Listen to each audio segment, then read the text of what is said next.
Namo Buddhaya. Hai semuanya, anak-anak Miss Dwi.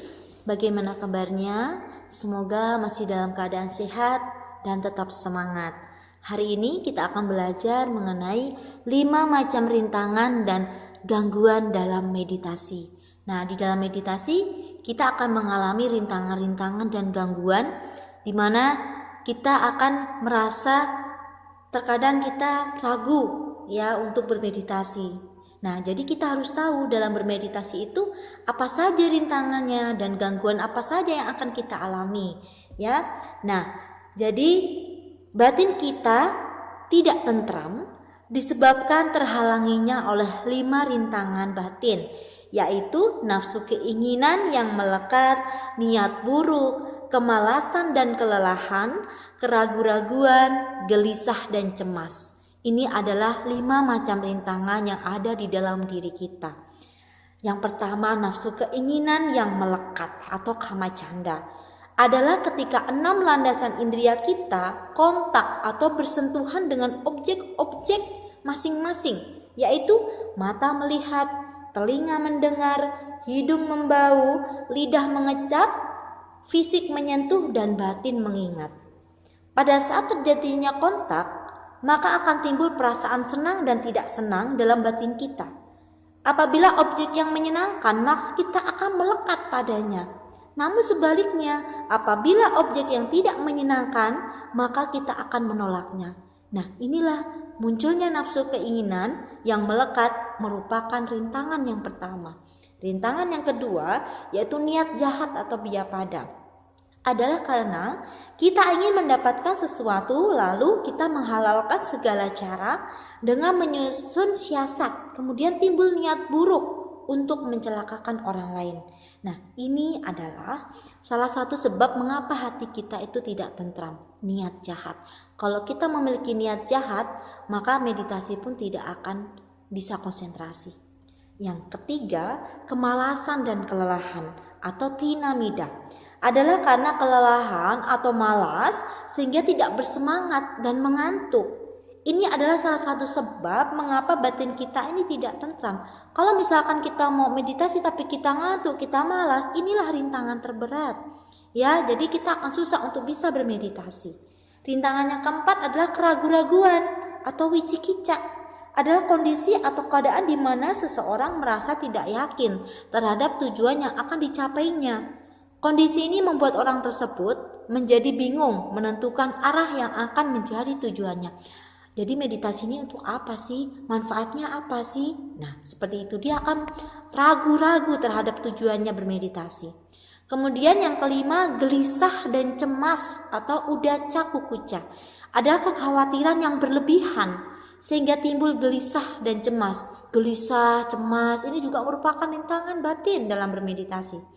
Nah, kemudian gangguan meditasi atau paliboda terdapat 10 macam. Nah, apa saja itu? Yang pertama adalah tempat tinggal.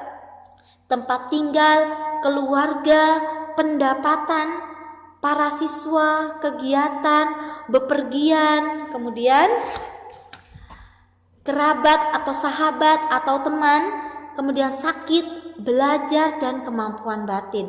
Jadi 10 gangguan ini juga akan kita alami ketika kita akan meditasi. Tempat tinggal contohnya. Ketika kita akan bermeditasi, tempat tinggal yang kita pilih ada tempat tinggal yang sunyi, yang jauh dari keramaian. Ya, kalau kita berada di tengah keramaian, maka konsentrasi kita itu akan susah sekali. Tetapi kalau sudah terbiasa bermeditasi, walaupun dia ditempatkan di dalam posisi yang banyak orang, dia akan tetap tenang.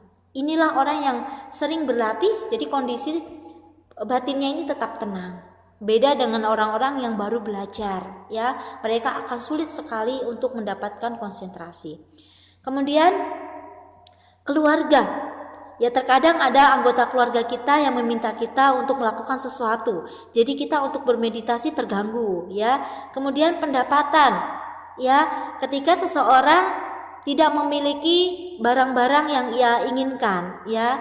Kemudian ia merasa tidak nyaman untuk bermeditasi. Inilah gangguan dalam bermeditasi. Kemudian para siswa. Nah, contohnya guru juga. Misalkan ada siswanya datang. Nah, pasti guru ini tidak akan jadi bermeditasi karena siswanya datang. Ya. Kemudian kegiatan.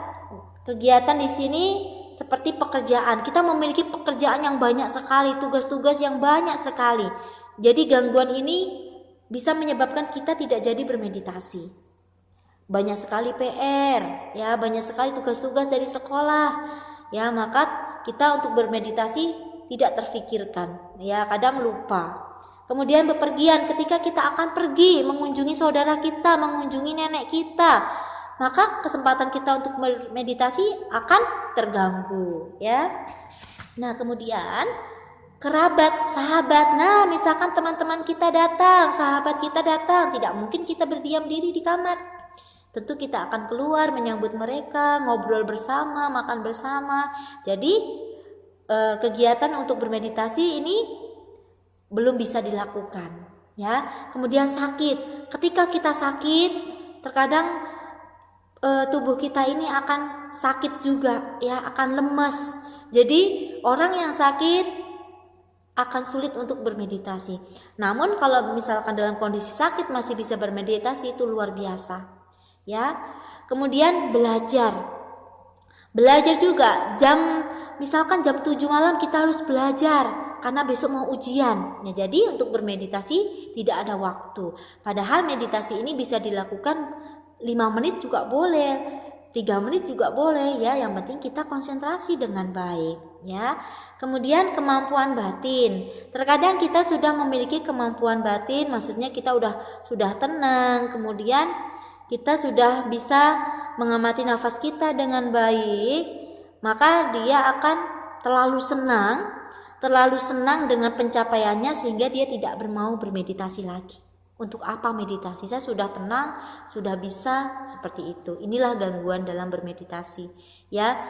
Nah, jadi dalam bermeditasi ada rintangannya dan ada gangguannya. Rintangannya ada 5, yaitu nafsu keinginan yang melekat, niat jahat, kemalasan dan kelelahan, keraguan-raguan, gelisah dan cemas. Gangguan meditasinya ada tempat tinggal, keluarga, pendapatan para siswa, kegiatan, bepergian, kemudian kerabat, sakit, belajar, dan kemampuan batin. Nah, jadi kita berusaha untuk mengendalikan rintangan dan gangguan dalam bermeditasi. Tetap semangat kita dan berlatihlah meditasi dengan sungguh-sungguh. Semoga bermanfaat. Sabe sata bhavantu sukhita. Semoga semua makhluk hidup berbahagia.